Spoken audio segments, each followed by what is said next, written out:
Look at the cross. They pierced his side, and blood and water flowed forth. The world said it was a defeat, but I'm telling you today, that was the hour of your redemption.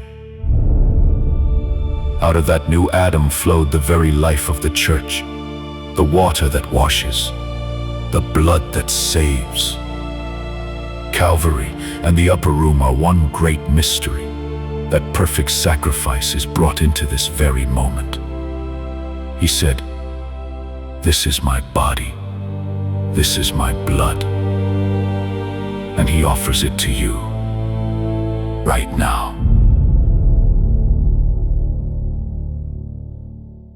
പ്രിയപ്പെട്ടവരെ, ദിവ്യകാരുണ്യ വിമോചന യാത്രയുടെ 14-ാമത്തെ ദിവസത്തിലേക്ക് ഒത്തിരി സന്തോഷത്തോടെ പ്രാർത്ഥനയോടെ നിങ്ങളെ ഞാൻ സ്വാഗതം ചെയ്യുന്നു. അനുഗ്രഹീതമായ ഈ യാത്രയിൽ ഒരുമിച്ച് നിങ്ങൾ വരുന്നതിന് ഞാൻ ദൈവത്തിന് നന്ദി പറയുന്നു. നമ്മുടെ എല്ലാവരുടെയും ഒരുമിച്ചുള്ള പ്രാർത്ഥന നമ്മുടെ വ്യക്തിജീവിതത്തെയും സഭാജീവിതത്തെയും ശക്തിപ്പെടുത്തും എന്ന് നമുക്ക് പൂർണ്ണമായും കർത്താവിൽ പ്രത്യാശ അർപ്പിക്കാം. 14-ാമത്തെ ദിവസത്തിൽ നമ്മൾ ചിന്തിക്കാനായിട്ട് എടുക്കുന്നത് പഴയ നിയമത്തിലെ ലേവ്യരുടെ പുസ്തകം 1 മുതൽ 7 വരെ അധ്യായങ്ങളിൽ വിവരിക്കുന്ന പഴയ നിയമത്തിലെ 5 ബലികളെക്കുറിച്ചാണ്. ലേവ്യരുടെ പുസ്തകം 1-ാം അധ്യായം മുതൽ 7-ാം അധ്യായം വരെ ഇസ്രായേൽ ജനത്തിന് വേണ്ടി ദൈവം 5 പ്രധാനപ്പെട്ട ബലികൾ സ്ഥാപിച്ചതായിട്ട് നമ്മൾ കാണുകയാണ്. കത്തോലിക്ക സഭയുടെ ദൈവശാസ്ത്രം അനുസരിച്ച് കാൽവരിയിൽ ഈശോ അർപ്പിച്ച അവിടുത്തെ ആ യാഗം, കുരിശുമരണം, കേവലം ഒരു സംഭവം എന്നതിനപ്പുറത്ത് ഈ 5 പഴയ നിയമ ബലികളുടെ പൂർണ്ണമായ പൂർത്തീകരണം കൂടിയാണ്.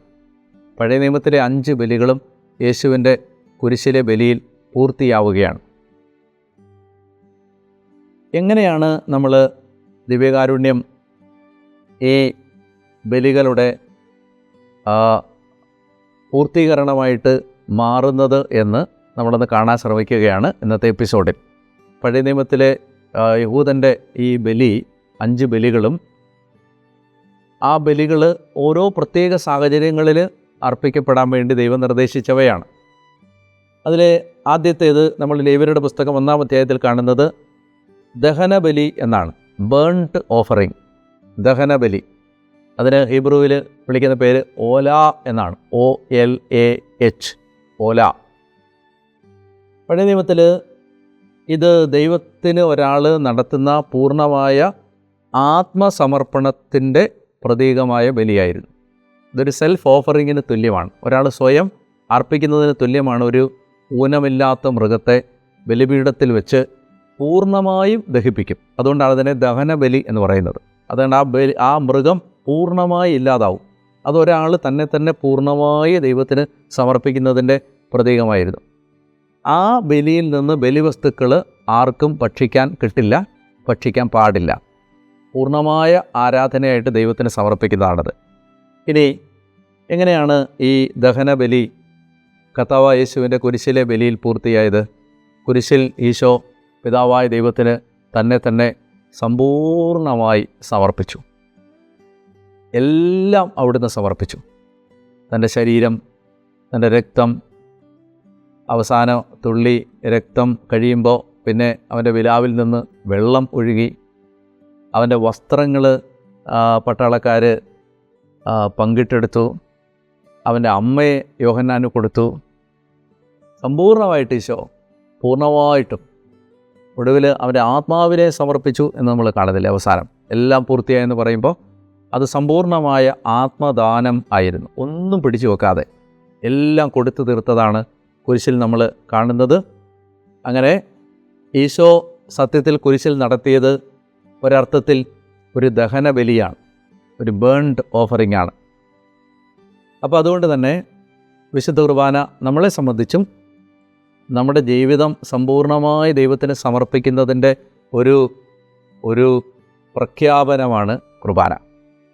നമ്മൾ കുർബാനയിൽ നിൽക്കുമ്പോൾ നമ്മൾ കർത്താവിനോട് നമ്മൾ പറയാതെ പറയുന്നത് എന്താണ്? ദൈവമേ, എൻ്റെ ജീവിതവും ഞാൻ നിനക്ക് പൂർണ്ണമായി സമർപ്പിക്കുന്നു എന്ന ഒരു ദഹനബലി പോലെ സമർപ്പിക്കുന്നു എന്ന ഒരു ഭാവമാണ് പരിശുദ്ധ കുർബാനയിൽ വരേണ്ടത്. ഈശോ അങ്ങനെയാണ് അത് അർപ്പിച്ചത്.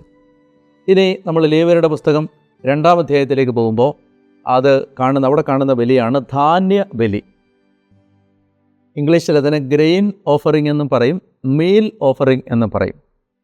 ഹീബ്രുവിൽ അതിൻ്റെ പേര് മിൻഖ എന്നാണ്, MINCHAH, മിൻഖ, ധാന്യബലി. പഴയ നിയമ ബലികളിൽ 5 ബലികളിൽ രക്തം ചിന്താത്ത ഏക ബലിയാണ് ധാന്യബലി. അവിടെ രക്തം ചിന്തലില്ല. എന്തൊക്കെയാണ് അർപ്പിച്ചിരുന്നത്? നേരിയ മാവ്, അത് പുളിപ്പില്ലാത്തപ്പം ഉണ്ടാക്കും. നേരിയ മാവ്, ഒലിവെണ്ണ, കുന്തിരിക്കം തുടങ്ങിയവയായിരുന്നു ധാന്യബലിക്കായി ഉപയോഗിച്ചിരുന്നത്. ദൈവം മനുഷ്യനെ പരിപാലിക്കുന്നതിനുള്ള നന്ദി സൂചകമായിട്ടാണ് ഈ ബലി അർപ്പിച്ചിരുന്നത്. അതായത് ദൈവം നമ്മളെ വഴി നടത്തുന്നതിന് നമ്മൾ ദൈവത്തിന് നന്ദിയും സ്തോത്രവും സമർപ്പിക്കുന്നതിൻ്റെ ഒരു പ്രതീകമാണ് ഈ ധാന്യബലി. മിക്കവാറും തന്നെ ദഹനബലിയോടൊപ്പമാണ് ഈ ധാന്യബലി അർപ്പിച്ചിരുന്നത്. അപ്പോൾ അതിൻ്റെ വിശദാംശങ്ങളാണ് ലേവ്യരുടെ പുസ്തകം 2-ാം അധ്യായത്തിൽ നമ്മൾ കാണുന്നത്. പരിശുദ്ധ കുർബാനയിൽ എങ്ങനെയാണ് ഈ ധാന്യബലി പൂർത്തിയായതെന്ന് ചോദിച്ചാൽ, യഥാർത്ഥത്തിൽ വിശുദ്ധ കുർബാനയിൽ അർപ്പിക്കപ്പെടുന്ന അപ്പവും വീഞ്ഞും ഈ ധാന്യബലിയുടെ പൂർത്തീകരണമാണ്. കുർബാനയിൽ നമ്മൾ അർപ്പിക്കുന്നത് അപ്പവും വീഞ്ഞുമാണ്. അപ്പോൾ യഥാർത്ഥത്തിൽ ഇത് പഴയ നിയമത്തിലെ ധാന്യബലിയുടെ പൂർത്തീകരണമാണ്.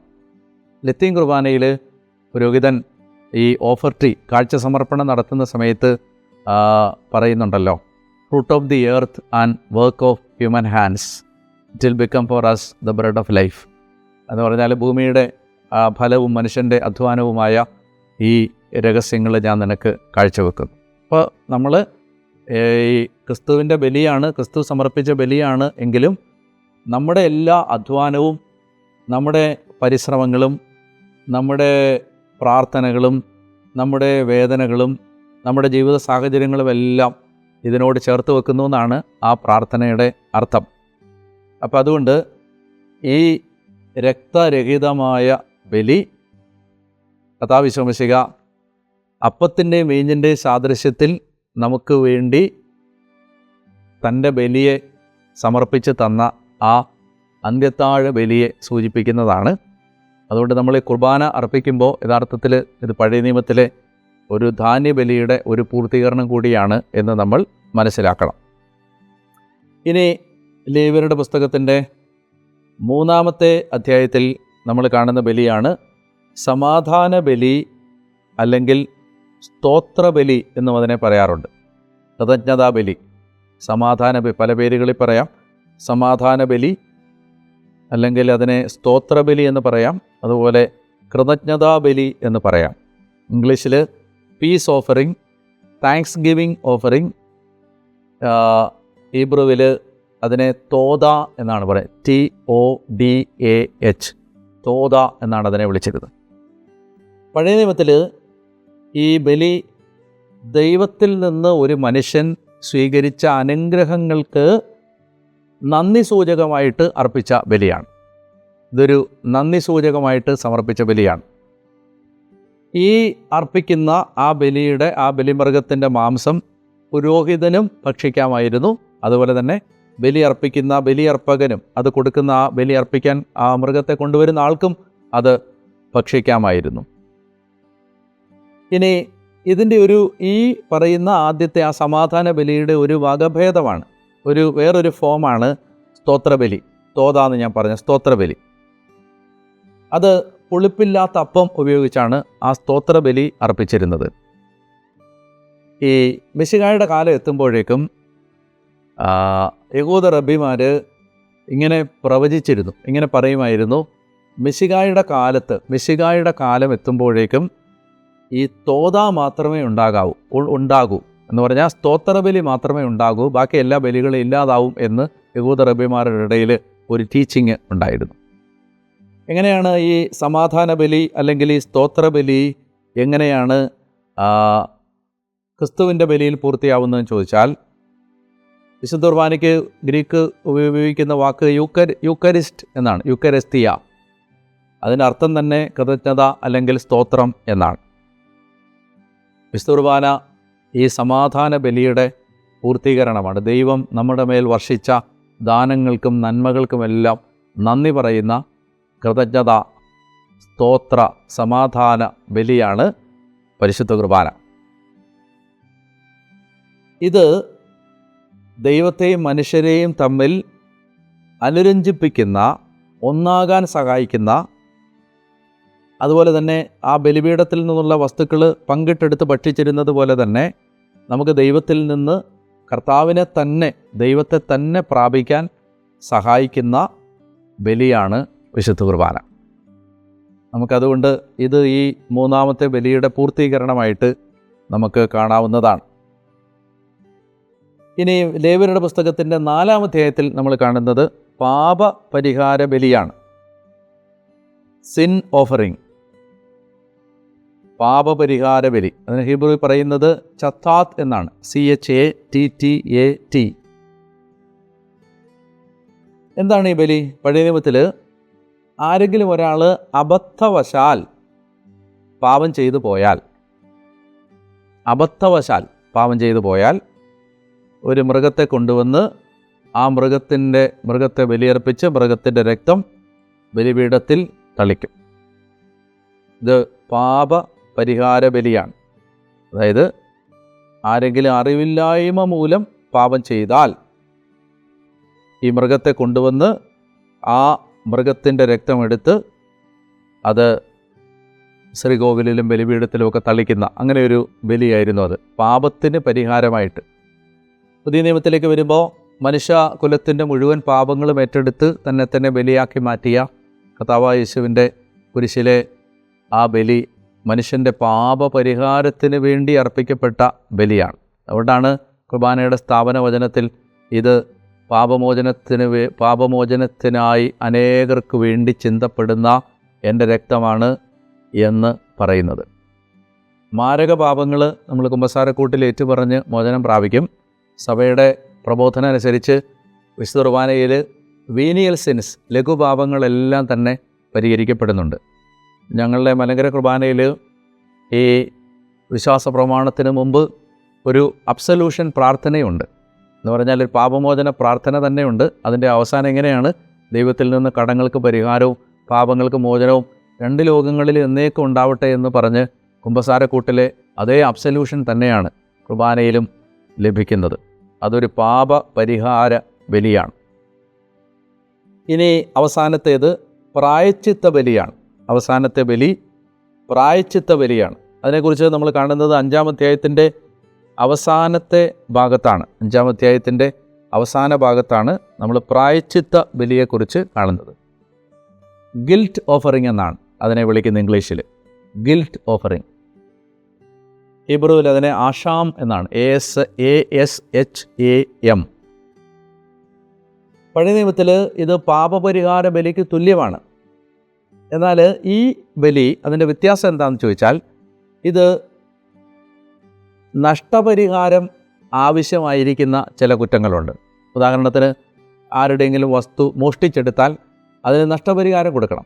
ആരെങ്കിലും വഞ്ചിച്ചാൽ അതിന് നഷ്ടപരിഹാരം കൊടുക്കണം. അങ്ങനെ നഷ്ടപരിഹാരം കൊടുക്കണമെന്ന് ബാധ്യതയുള്ള പാപങ്ങൾക്ക് പരിഹാരമായിട്ട് അർപ്പിക്കപ്പെടുന്ന ബലിയാണ് പ്രായശ്ചിത്ത ബലി.